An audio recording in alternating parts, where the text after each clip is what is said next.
ఇక్కడ ఏదైతే జరిగిందో మీ ఈ టీడీపీ యొక్క మెయిన్ అధినాయకత్వం ఏదైతే ఉందో జరిగింది వాంటెడ్లీ అని జరుగుతున్నప్పుడు తెలిసినప్పుడు కార్యకర్తల్ని అదుపు చేయటంలో అధినాయకత్వం ఫెయిల్ అయిందని వస్తున్న విమర్శల్లో వాస్తవం ఉందంటారా? రాజకీయ విశ్లేషకులు చెప్తున్న మాటలను మీరు ఏకీభవిస్తారా?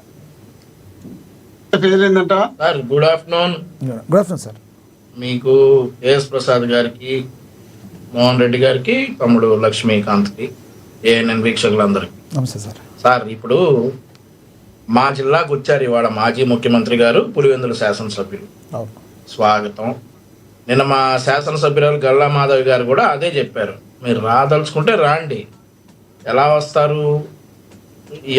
చాలా చాలా చిన్న సందులు, అంబటి రాంబాబు గారు ఇల్లు, అలా వచ్చి మీరు పరామర్శిస్తే పరామర్శించుకోండి, వెళ్ళండి. అంతేగాని ఆ పరామర్శల ముసుగులో అన్ని చోట్ల చేసినట్లు చేస్తే మాత్రం పద్ధతిగా ఉండదు అని చెప్పారు. అలాగే పోలీసు వారు కూడా హెచ్చరించారు. యాజ్ యూజువల్ జగన్మోహన్ రెడ్డి గారికి ఈ పోలీస్ హెచ్చరికలు అవన్నీ ఆయన లెక్క చేయరు కాబట్టి, ఆయన వ్యవస్థలను లెక్క చేయరు కాబట్టి, ఇప్పటికే 3600 పైగా కోర్టు వాయిదాలు ఎగ్గొట్టినట్టున్నాడు కాబట్టి, ఇవన్నీ లెక్క చేయరు కాబట్టి ఆయన మంది మార్పులను తీసుకుని రావడానికి ప్రయత్నించారు. సరే, గుంటూరుకి వెళ్ళారు. ఒక గుంటూరు జిల్లా వాసిగా స్వాగతం.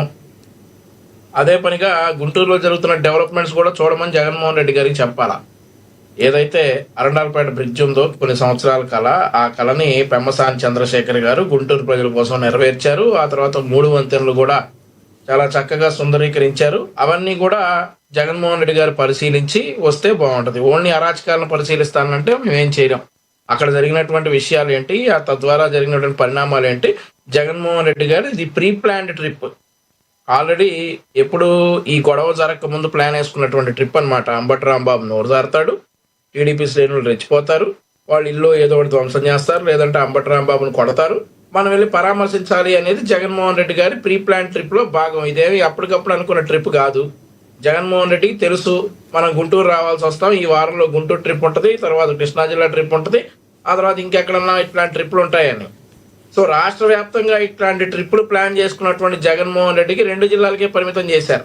ఎందుకంటే అధిష్టానం మాట మేము విన్నాం కాబట్టి.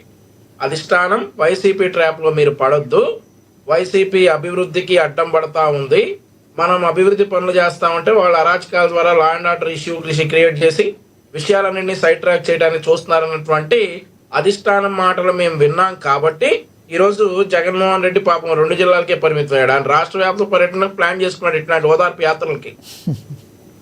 రాష్ట్ర వ్యాప్తంగా ఇవి జరుగుతాయి, రాష్ట్ర వ్యాప్తంగా మన నాయకుల ఇళ్లను పగలగొట్టేస్తారు, మనం అందరి ఇళ్లకి పరామర్శించేసి సానుభూతి పండి ఓట్ బ్యాంకును పొందామని చెప్పేసే ఉద్దేశంతో ఇవన్నీ చేశారు. నిన్న మా మేడం మాధవి గారు, మా ఎమ్మెల్యే గారు క్లియర్గా చెప్పారు, మేము 2029లో వస్తాం అనే బ్యాచ్ అంతా ఫిబ్రవరి 11 అసెంబ్లీకి రండి, అసెంబ్లీకి వచ్చి ప్రశ్నించండి. 2029 దాకా ఎందుకు? ఫిబ్రవరి 11 ఉంది కదా, ఇంకో వారం రోజుల్లో అసెంబ్లీకి వచ్చి మీరు చెప్పేది ఏదో చెప్పండి.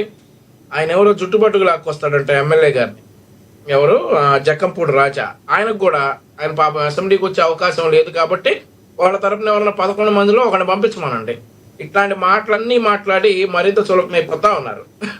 అయితే మరొక విషయం చెప్పారు ఎల్ఎన్ మోహన్ రెడ్డి గారు, మనం డిస్కస్ చేయాల్సినటువంటి విషయం. జగన్మోహన్ రెడ్డి గారంట ఎప్పుడన్నా తిడితే పిలిచి మందలిస్తారట, ఎందుకు ఇలా చేశారు అని. అవునవును, గతంలో రోజా గారి దగ్గరికి ఉమ్మారెడ్డి వెంకటేశ్వర్లు గారు వచ్చి తిట్టమంటున్నాడు జగన్మోహన్ రెడ్డి అని చెప్పినటువంటి ఆ చౌకబారు మాటలన్నీ కూడా మనం మీడియా సాక్షిగా, మైకుల సాక్షిగా విన్నాం. ఆ తర్వాత చిన్నపిల్లల దగ్గరికి వెళ్ళి ఏదో అమ్మఒడి ఏదో ఆ కార్యక్రమానికి వెళ్ళి జోగి రమేష్ ముగ్గురు పెళ్ళాలు పవన్ కళ్యాణ్ అరే పిచ్చి కుక్క అని చెప్పి సంబోధించినప్పుడు ముసి నవ్వులు నవ్వింది ఎవరు సార్? స్టేజ్ మీద కూర్చొని చెక్కటి చిరునవ్వులు చిందించింది ఎవరు? ఆ చెక్కటి చిరునవ్వులు చిందించబట్టే కదా ఈరోజు 11 పరిమితం చేశారు జనం. శబాష్ అంటాడా ఈయన జోగి రమేష్, శబాష్ బాగా మాట్లాడేవాళ్ళు భుజం తట్టాడు. వంశీ గారు ఒక్క మాట ఆయన చెప్పిన సందర్భాలని చెప్పాలి, అడ్డం పడద్దు. ఆయన ఎప్పుడెప్పుడు ఏ సందర్భాల్లో ఈ మాట్లాడాడో చెప్తా. ఇక్కడ చిరునవ్వులు చిందించి జోగి రమేష్ గారిని మెచ్చుకున్నాడు, బాగా తిట్టావని. ఆ తర్వాత అసెంబ్లీ సాక్షిగా మా అధినేత చంద్రబాబు నాయుడు గారి కుటుంబ సభ్యులను విమర్శించినప్పుడు ఎక్కిన నవ్వులు ఎవరు సార్ నవ్వింది అసెంబ్లీలో కూర్చొని? అప్పుడు ఎందుకు సార్ ఖండించలేదు? మరి అప్పుడు ఆ పనులన్నీ సమ్మగా నచ్చాయా? జగన్మోహన్ రెడ్డి అసలు చెప్పే అట్లాంటివి చేస్తే ఖండిస్తాడట, పిలిచి మందలిస్తాడట. మందలియటం కాదు, పిలిచి ఎంపీ ఎమ్మెల్యే టికెట్లు ఇచ్చాడు, మినిస్టర్లు ఇచ్చారు. అట్లా మాట్లాడిన వాళ్ళకి మీరు అది గుర్తుపెట్టుకోవాలా? జనాలందరికీ కూడా తెలుసు, మీరు మర్చిపోయారేమో. వంశీ గారు, ఇప్పుడు మీరు చెప్పిన దాని ప్రకారం, వంశీ గారు మీరు చెప్పిన దాని ప్రకారం ఇప్పుడు ఎవరైతే కొంత అప్పుల్లో జగన్మోహన్ రెడ్డి గారు చెప్పినట్టు, లేదంటే మీరు చెప్పినట్టు భావోద్వేగానికి లోని వాళ్ళు వెళ్ళి రాళ్ళు రువ్వారో, లేదంటే నిప్పు పెట్టారని ఏవైతే చెప్పారో, ఇక్కడి నుంచైనా అవన్నీ ఆపేశారా? ఏ సమయంతో ఉన్నారా టీడీపీ కార్యకర్తలందరూ కూడా? సార్ అదే సార్, మా అధినేత చాలా బాధపడతా ఉన్నారు ఈ జరిగినందుకు. మాకు ఓపెన్ స్టేట్మెంట్ ఇచ్చారు, ఇట్లాంటివన్నీ కూడా కూటమి ప్రభుత్వంలో ప్లేస్ లేదు, ఇట్లాంటివి చెయ్యొద్దు, వైసీపీ ట్రాప్లో మీరు పడద్దు, వాళ్ళు ఇంతే రెచ్చగొడతారు, చట్టపరంగా వెళదాం. వాళ్ళకి తెలిసింది ఇది ఒకటే, వాళ్ళకి వేరే ఆప్షన్ లేదు. అన్ని డైవర్షన్ ప్లాన్స్ అయిపోయినాయి, ఇక వ్యక్తిగత దూషణలకు దిగారు. వ్యక్తిగత దూషణలకు దిగిన తర్వాత మనం రెచ్చిపోతామని చెప్పేసి ఎదురు చూస్తూ ఉన్నారు. నేను అదే కదా సార్ చెప్తున్నాను, జగన్మోహన్ రెడ్డి గారు రాష్ట్ర వ్యాప్తంగా టూర్ ప్లాన్ చేసుకున్నారు. ఇట్లాంటి అరాచకాలు రాష్ట్ర వ్యాప్తంగా జరుగుతాయి, మనం వెళ్ళిపోయి అందరినీ పరామర్శించేసి ఓట్ బ్యాంకు తెచ్చుకుందాం, సానుభూతి పొందుదాం అనేసి. కానీ ఇక్కడ గుంటూరు కృష్ణా జిల్లాలకే పరిమితమైన తర్వాత, మా అధినేత చెప్పిన తర్వాత మేమందరం ఆగాం. మళ్ళీ ఇట్లాంటివి చెయ్యం.